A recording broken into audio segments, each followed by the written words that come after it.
Good morning and welcome to my left ear. This is the weekly runes portion, which is usually done on Monday, but it is Tuesday, August 22nd, and I thank you for your patience. And we're just going to go into this weekly runes thing. For anybody new, this is a left-leaning YouTube channel where I do political commentary, psychic commentary, and I use the runes. So what happens, it's 9:15 and I hear leaf blowers and I hope they don't distract you, so I'm going to speak up so there's no problem hearing me. Can't control the leaf blowers, you know, never know exactly when they're coming.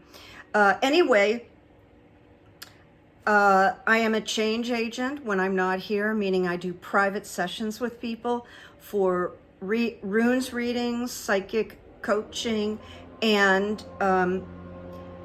therapeutic hypnosis, which I've been doing for over 20 years. Okay, I'm also an author.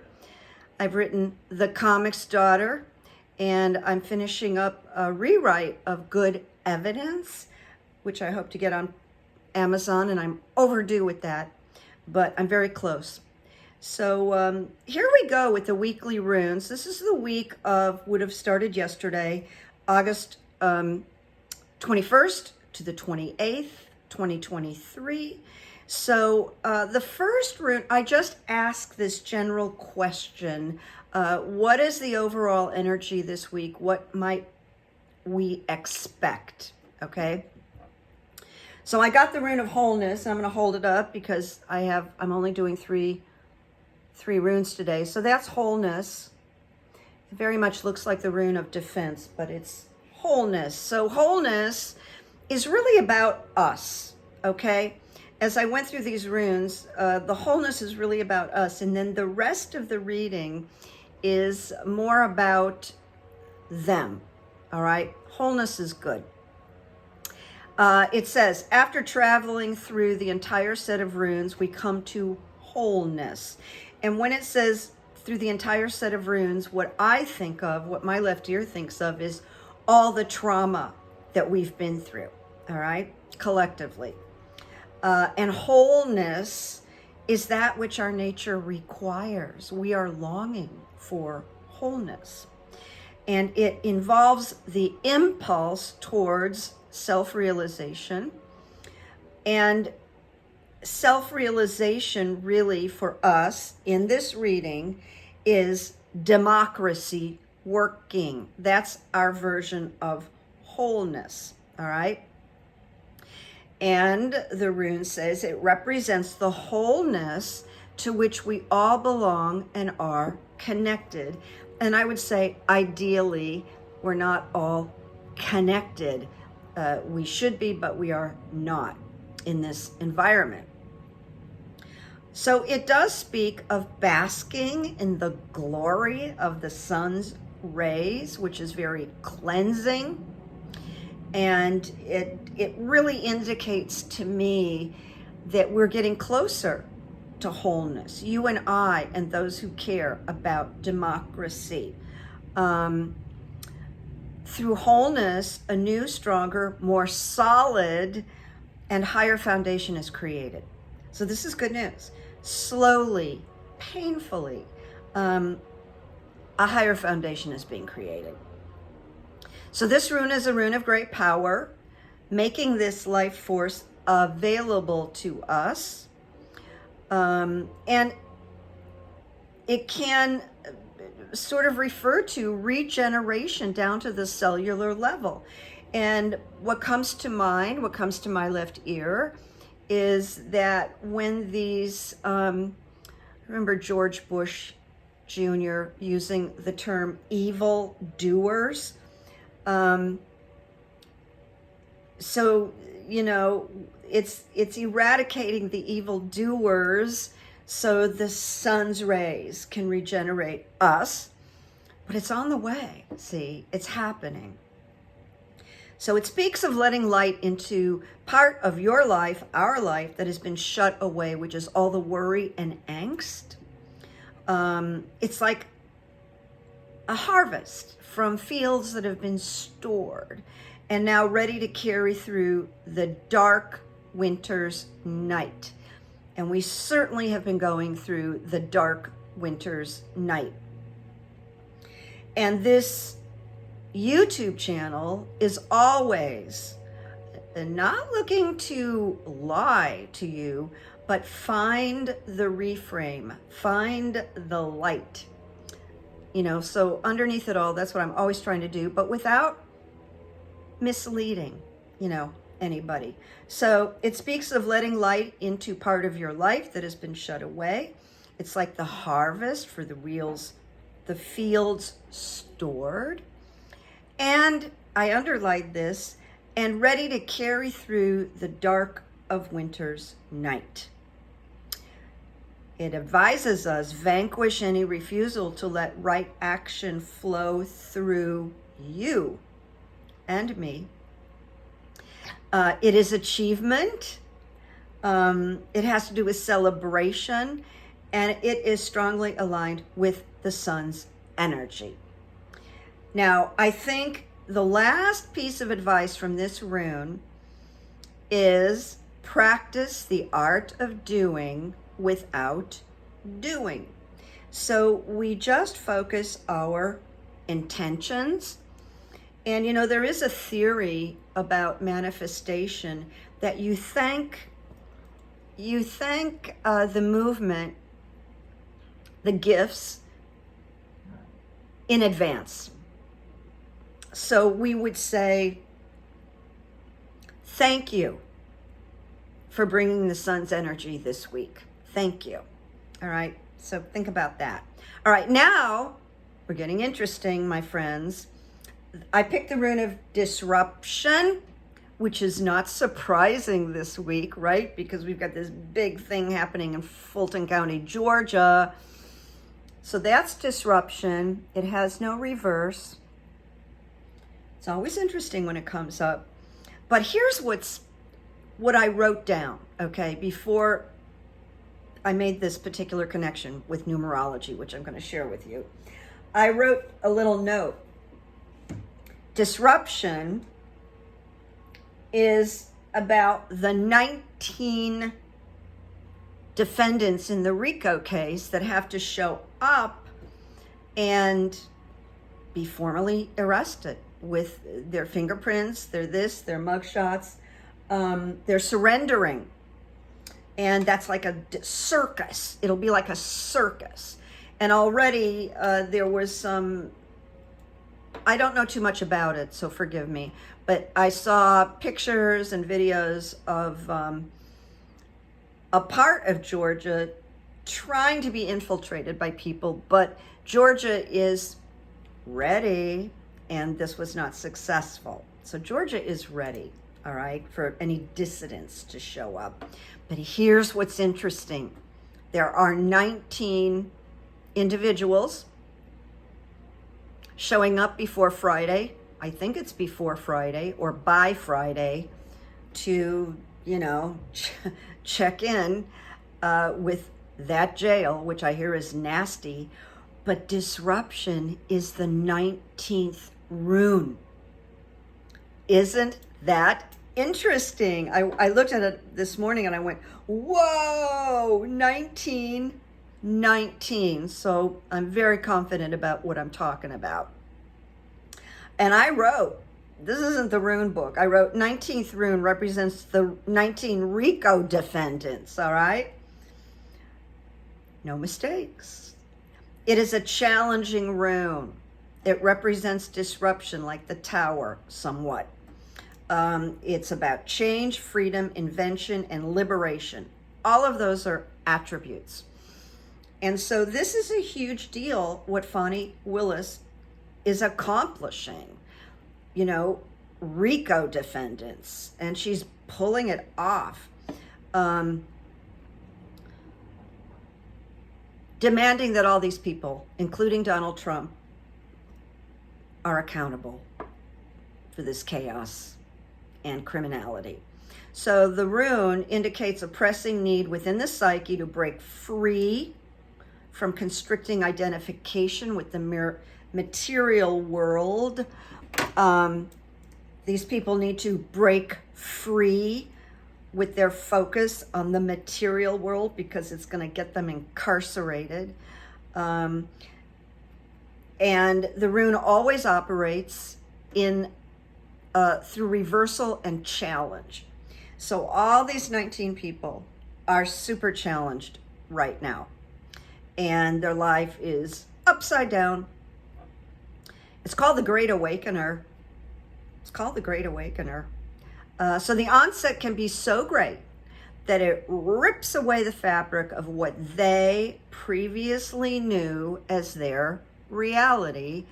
And I put in the quotes, Trump and all of them. It represents also a jolt that brings one to truth. We've had so little truth, right? Disruption can be created in positive ways too. Sometimes we've become rutted in our lifestyle and need a good push to get out of that rut. We've all experienced that. Little mini earthquake, metaphorically, that like wakes us up. But it also speaks of opposition, propaganda, obstruction, and that is a rut. So this is like kind of busting the rut of this criminality and propaganda.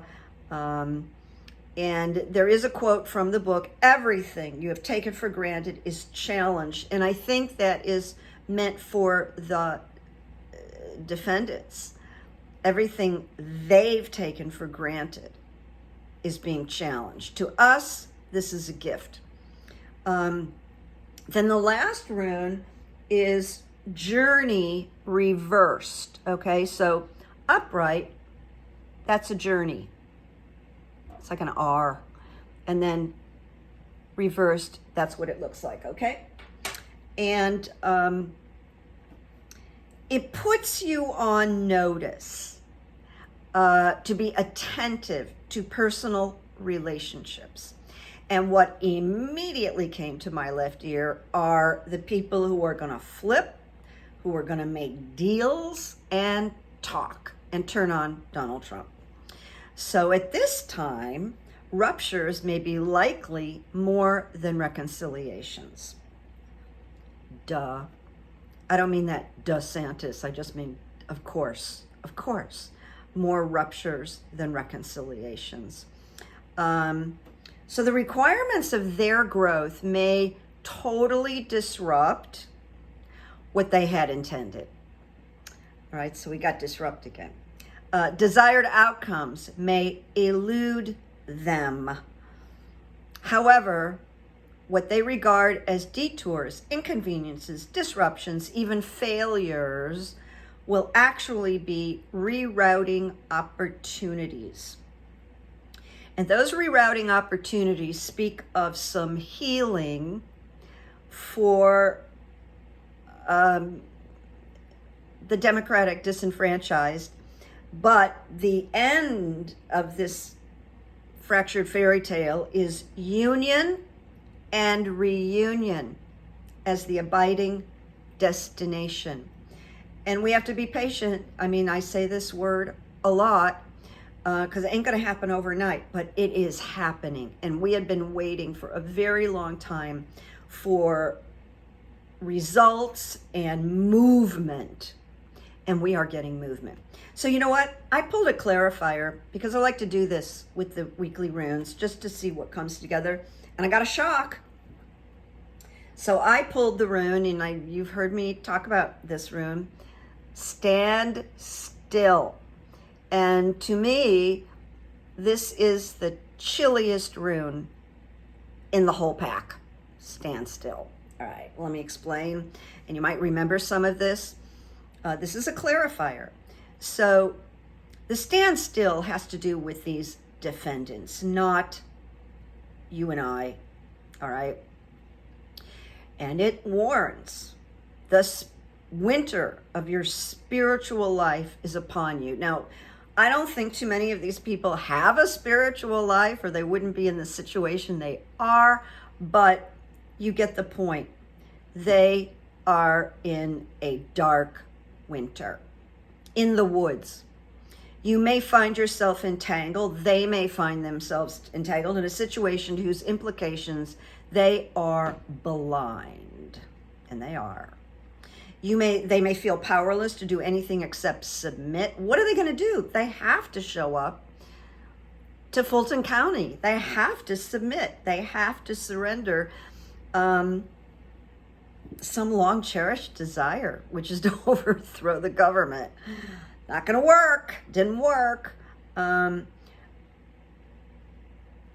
it tells us, you and I, and this is how I have to go through it. I have to go through the weeds and say, when are these runes talking about them or us? And this is what I pick out. And it tells us, be patient, for this is the period of gestation before rebirth. And the U.S. needs a rebirth badly. So once again, we're talking about the insurrectionists. And we're talking about Fulton County. Positive accomplishment is unlikely right now, and that is not talking about Fani Willis. There is a freeze on useful activity, people. You know, Meadows, Giuliani, Jenna Ellis, all these 19. Your plans are on hold, my friends. We're not friends, but I'm just using that. You may be entangled to a situation whose implications you are blind. You have to submit. Be prepared to spend some time waiting. And don't depend on others right now. Simply submit and be still, because there's nothing else available to you. So Isa, that's what this rune is called. Isa, with its association with ice and winter, just tells us to prepare. These people need to get smart and prepare. If they were really smart, they wouldn't be in this situation. Be ready when the ice melts. Okay? As the ice melts, more is revealed. Okay? This comes from standstill. What has been full, which is the movement, the propaganda, the criminality, must empty. And that is directly from the runes. What has been full must empty. So for us, we're supposed to trust this process and wait for the signs of spring. And the spring may not be literal, but it kind of makes sense, because nothing moves fast with these criminal situations. So it's not good for these people this week. But we're kind of given permission to sit back with lawn chairs and some, iced tea or whatever, and watch it, because history is being made right now. So do remember the first rune here, because it's beautiful, wholeness. So what I want to say to you, my friends, is hang on to the wholeness. Here's another visual, hang on to the wholeness. So this week, disruption also, is a part of the debates, which are tomorrow, Wednesday, with a bunch of crazies, with a bunch of people that want to take rights from women, remove their health, their choices, force them into unwanted, untenable pregnancies, force little girls who've been assaulted to give birth. These are the people on the debate stage. They want to do away with Social Security, Medicaid, Medicare. You'd think I'd be making this up, but you know I'm not making this up. You know this information too. But that's the debate. Now, here is something I want to warn you about. There is a group of people attending, and they are not allowed to be in the sort of private backstage area that sometimes in show business, that's called the green room, where the elite can hang out and have, a cocktail or ginger ale and watch the debate. So I may be leaving somebody out, but here we go.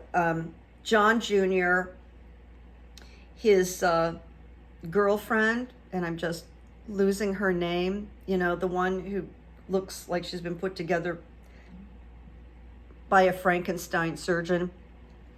And then Matt Gaetz, Margie Taylor Greene, Lauren Boebert, and there might be another one. I don't think I wrote these down. They are going to be in the audience, my friends. They're going to be in the audience at the debates. Do you remember how Lauren Boebert and Marjorie Taylor Greene acted at the, the big speech by Biden? They screamed at him, they yelled at him, "You're a liar," blah, blah, blah. Well, he's not going to be at the debates this week. But when any one of those debaters, and especially Chris Christie, goes after Donald Trump, who is not expected to show, I think he's terrified. I don't think he's going to surprise us and show up, okay? I really think he's not going to show. They're going to start yelling. They're going to start yelling and disrupting. This is my prediction. So it's very distasteful. We will see. Now I'm going to go on here for a minute. I've got something else to share with you, and then we'll wrap it up. So I have good evidence, and then I have a comment about, I don't know, some feedback I got from a My Left Ear person. I don't know if they're subscribing, but I went to the ATM the other night after the sunset. Nothing bad happened to me, don't worry. I went up. It was a little bit busy. There were two younger men there. They weren't together. As will happen with me, I was not fully present, okay? I have busy stuff going on up here. So I did my transaction to get some money. My point there was to get some money, not deposit, $60. And I got into my car and I hear this yelling. And I look up and there's two men. One is like waving his arms and yelling at me, and the other one is running towards my car with money in his hand. And he's like, "You forgot to take your money." So I was just really, it's the right thing, of course, and I would have done it to someone else. But we hear things that people do, and we hear people like, "Oh, I found this money, I'm going to take it." It was very touching to me that it was two separate individuals, strangers, that both were concerned. And I was very grateful and touched, and that is good evidence, okay? And it was a message. Carrie, be present. It's a message for you too, right? Be present. All right, so the last thing I want to bring up is I got a message from a viewer yesterday that said, and I'm not going to identify the person, I don't do that. Nothing personal, but this past year you keep having medical problems and getting hurt. Can't your left ear warn you and protect you from all of this misery? Now, misery was that person's word. I don't ever use the word misery. So I'm going to just answer the question. The answer is no. My left ear is not responsible for warning me that I'm going to get COVID. It doesn't do it. My left ear doesn't warn me that I'm going to break my toe. So the answer is no, a flat no. My left ear does not do that for me, but it does give me advice. And the advice is, you're not being present, Carrie. You're not being totally present in the moment. And that would be true of all of us. So, but the accident, having a broken toe last year, was not being present. And I made jokes when I went to the doctor, the bone doctors. And I said, the bone doctors don't have much of a sense of humor, but I said, my dresser got in the way. And the doctor and I went, that's a joke? Oh, he goes, they're very dry for the most part. So be present. But now that this person brought it up, I want to say a few things.